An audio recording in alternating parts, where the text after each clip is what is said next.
High, good evening বন্ধুরা। আজকে আমি দেখো চিকেন কাটলেট করছি। এই যে চিকেন কাটলেটের জন্য চিকেনগুলো আলু দিয়ে, পেঁয়াজ দিয়ে, লঙ্কা দিয়ে, ধনেপাতা দিয়ে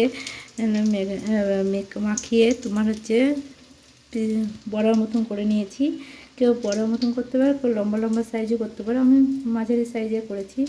আর এই যে বিস্কুটের গুঁড়ো লাগবে, আর দেখো ডিম, একটা ডিম ভেঙে নিয়েছি। আর এই যে একটা কড়াই হচ্ছে, এই যে দেখো কড়াইয়ে ছেড়ে দিয়েছি, কড়াই এই যে ভাজছি আমি।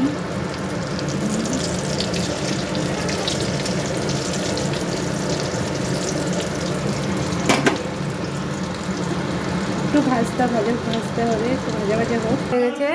এই যে আমার ছেলে খেতে বসে পড়েছে, দেখো কেমন কেমন হয়েছে রে? ভালো হয়েছে? কেমন হয়েছে? মাইন্ড ব্লোয়িং, অসাধারণ। এই যে ওরা এখনো খাচ্ছে চিকেন কাটলেট, দারুণ খাবার, দারুণ, এই যে একদম খুব সুন্দর হয়েছে। এই যে মা তো আর চিকেন খায় না, সেজন্য মার জন্য হয়নি। Good bye. তোমরা খেয়ে দেখো, খুব ভালো লাগবে। আর কেমন হয়েছে সেটা কমেন্ট করে অবশ্যই জানিও।